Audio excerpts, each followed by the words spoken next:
कि अगर आपका मोटिवेशन जो है, कुछ का मोटिवेशन कैसा होता है, ऐसे है एकदम, कोई कह रहे आईएएस बनो, नहीं नहीं पढ़ोगे नहीं, कुछ नहीं करेंगे। फिर पड़ोस के गांव में कोई आईएएस बन गया और दोस्त आईएएस बन गया, सोचिए। और 3 इडियट्स का डायलॉग याद ही होगा आपको, दोस्त फेल हो तो खराब लगता है, दोस्त आगे बढ़ जाए तो ज्यादा खराब लगता है। आपका दोस्त बन गया आईएएस या पीसीएस बन गया, एसडीएम बन गया, अब आपको लग रहा है कि ना भाई अब तो इसको दिखाना है, और उस दिन आपका मोटिवेशन यूं शूट करता है, ऐसे शूट कर जाता,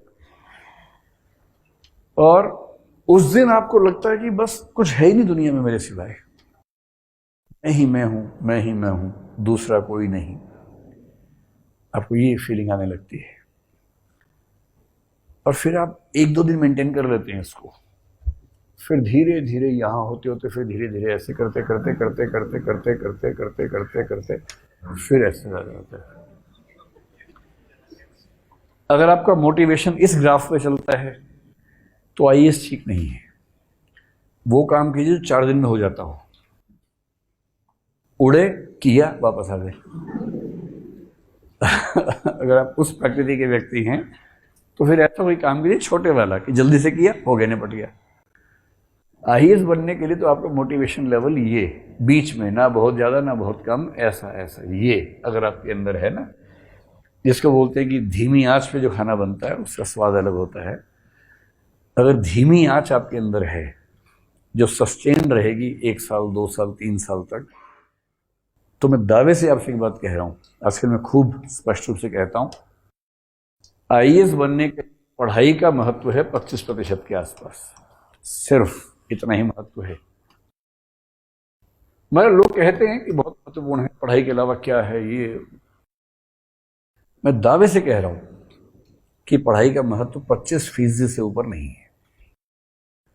पढ़ाई है बहुत ज्यादा, ऐसा नहीं कि कम है, पर इस पूरे प्रोसेस में आपकी सफलता को साकार करने के मामले में पढ़ाई की भूमिका 25% से ऊपर काम नहीं आती है।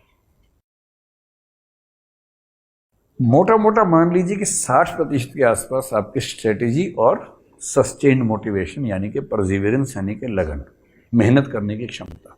अगर इसको और स्पष्ट करने आप कह लीजिए कि लगभग 25% स्ट्रेटेजी होनी चाहिए, 25 से 30% के आसपास अगर आपके अंदर परसिवियरेंस है, परसिवियरेंस का मतलब बार बार कह रहा हूं, लंबे समय तक मोटिवेटेड रहते हुए अपने उद्देश्य को साधने की क्षमता।